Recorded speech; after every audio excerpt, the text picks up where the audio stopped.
Bonjour à tous. Je suis par la poste de Port-Cartier. C'est pas loin de cette île, ça, Port-Cartier? Oui. C'est loin. Je me souviens plus c'est quoi. Je me souviens qu'un monsieur m'a parlé. Il m'a envoyé. Je pense que c'est une carte de contrôle. Je sais plus trop quoi. Ben emballé. Ok, elle est là.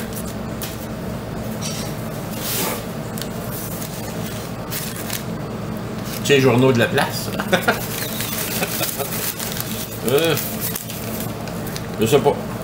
Oh, ça a l'air le journal de Montréal.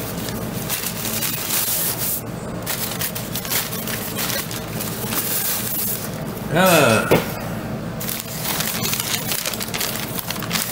Qu'est-ce que c'est? Surprise! Ah, c'est une carte de télé. OK. Pour les ports HDMI. Là, je m'en souviens. Le client, il veut que j'y remplace les ports HDMI. Il dit qu'il ne fonctionne plus. Au début, c'était juste un, puis après ça, c'est devenu des deux. Fait que... c'est ça, je peux en avoir des pratiquement identiques à ça. C'est soudé par en dessous, ça. OK. Il y a un petit morceau de plastique que je vais enlever. C'est ça. Faut que je remplace les deux ports. Excusez-moi, là. Bon, on va mettre ça ici. Le client m'a parlé qu'il y avait des problèmes. Pourtant, ils sont solides. Contrôleur HDMI. Ça ici. Je pense que je vais faire un reflow tant qu'à faire. Vu que ça part de loin, là, on va faire un reflow du contrôleur ici. Ça. Je suis proche, loin proche. Bon, je cherche mes télécommandes. C'est ça.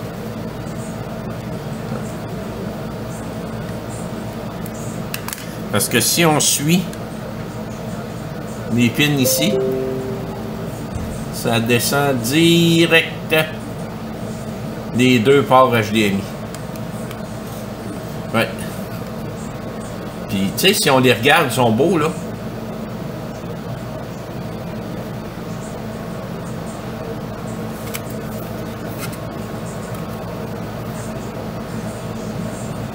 Hey, ils sont même pas endommagés à rien. Si je regarde des pins,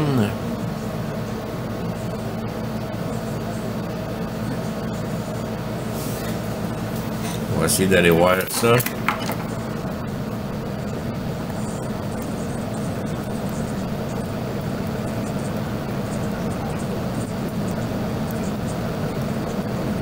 Les pins sont toutes solides. Vérifier d'autres.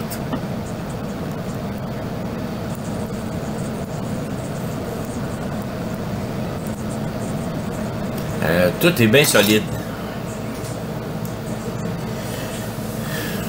Puis ça, là, ça s'en va direct ici. Il n'y a pas d'autre chose.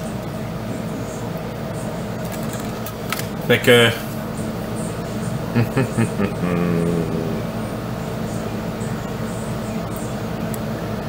Qu'est-ce que je fais? Moi, je pense qu'un reflow, là, va faire amplement le travail. J'ai un doute concernant les ports HDMI. J'ai un sérieux doute. Je pouvais en avoir, par exemple, j'avais vérifié, puis je pouvais en avoir. Donc, ça peut pas être plus clean que ça, là. Absolument rien. Ok, c'est juste parce qu'ils sont pliés. Ça donne un... c'est comme un effet de normal. Ok. Eh non, ils sont tous bien beaux. Ça peut pas être plus beau que ça, là. Je pense que tout ce que je vais y faire, c'est un reflow de ça. Je suis à peu près sûr que c'est ça. Ça, c'est de la mémoire. Les deux, c'est des chips de mémoire.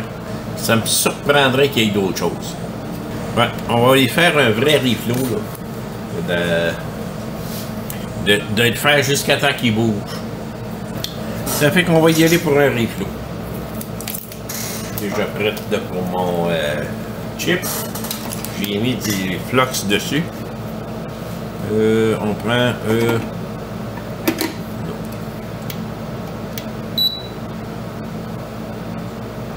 380.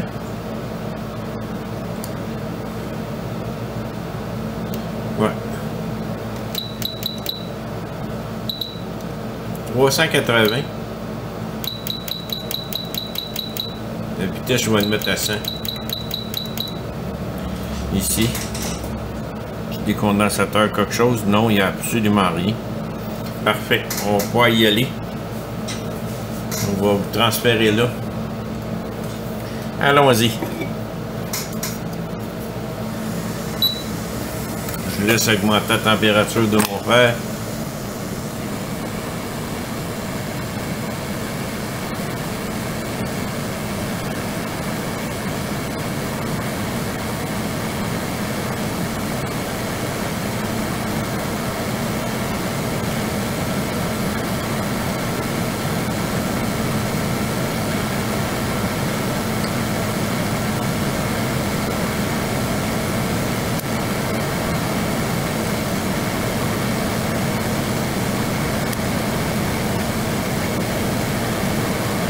Ça a bougé un petit peu.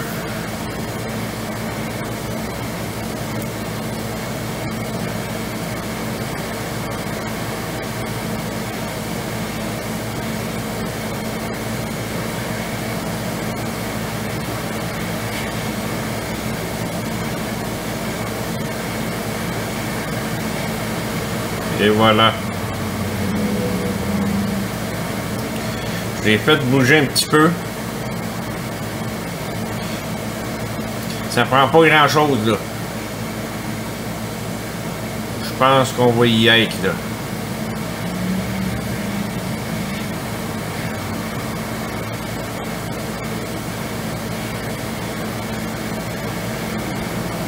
Et voilà. Juste comme ça.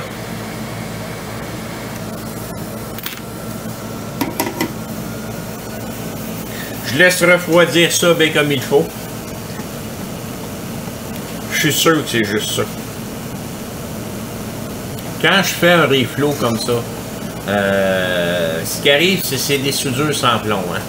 Puis avec le temps, comme je l'ai souvent expliqué, les soudures sans plomb sont portées à se fissurer. Donc, ils coupent les contacts à certains endroits. Quand on fait un reflow de même, on fait refondre la soudure en dessous. Donc, on retire toutes les fissures qui pourraient exister. Puis en le bougeant un petit peu, on enlève tous les défauts qu'il pourrait avoir dans justement les fissures.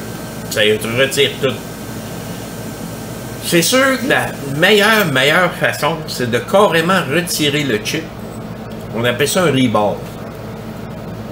Pour retirer le chip, ça prend un stencil. Parce qu'il faut enlever toute l'ancienne soudure qui est en dessous du chip, qu'il y a sur la carte. On met un stencil sur le chip. On vient refondre de la soudure, de la nouvelle soudure dessus. Idéalement de la soudure au plomb, pour que ça ne fendille pas. Puis on réinstalle ça en place. Ça prend plus de temps, plus d'équipement. Et ainsi de suite. Moi, je sais qu'en faisant des reflows comme ça, ça fait amplement le travail. Il faut le faire comme il faut, par exemple. Comme je viens de faire là, il faut qu'il bouge le chip. Il faut y aller vraiment mollo, puis il faut qu'il bouge. En faisant ça, là, généralement, ça va régler tous vos problèmes. Il va me rester les deux de la mémoire à faire. La mémoire, j'y vais moins fort parce que souvent la composante utilisée est fragile sur le dessus de la mémoire. Si je m'en viens ici, celle-là et celle-là. Ça me surprendrait par contre, parce que là on parlait surtout des ports HDMI. Non, je prendrais pas de chance, je veux pas y maganer eux autres. Je vais les laisser comme ça. Mais pour le reste, là, vous avez vu, tous les chemins mènent de ce chip-là à aller directement au port HDMI. 1 et 2. Les ports HDMI, je les ai vérifiés, sont parfaits. Ils n'ont pas à être changés. Fait que là, on laisse refroidir ça comme il faut. Je suis à peu près sûr que mon client réinstalle ça dans sa télévision. Puis que ça fonctionne à nouveau. Parfaitement. Je pourrais changer pour être sûr parce que pour pas non plus qu'ils disent que tu aurais dû changer les ports HDMI au prix que ça vaut. Je vais peut-être les commander puis les changer les deux. Comme ça, on va être sûr que ça c'est fait, ça c'est fait. On renvoie ça au client puis ça finit là. Fait que, un gros merci. N'oubliez pas d'aimer la vidéo si vous avez aimé ça. Suivez-nous, abonnez-vous. Merci. Bonne fin de journée.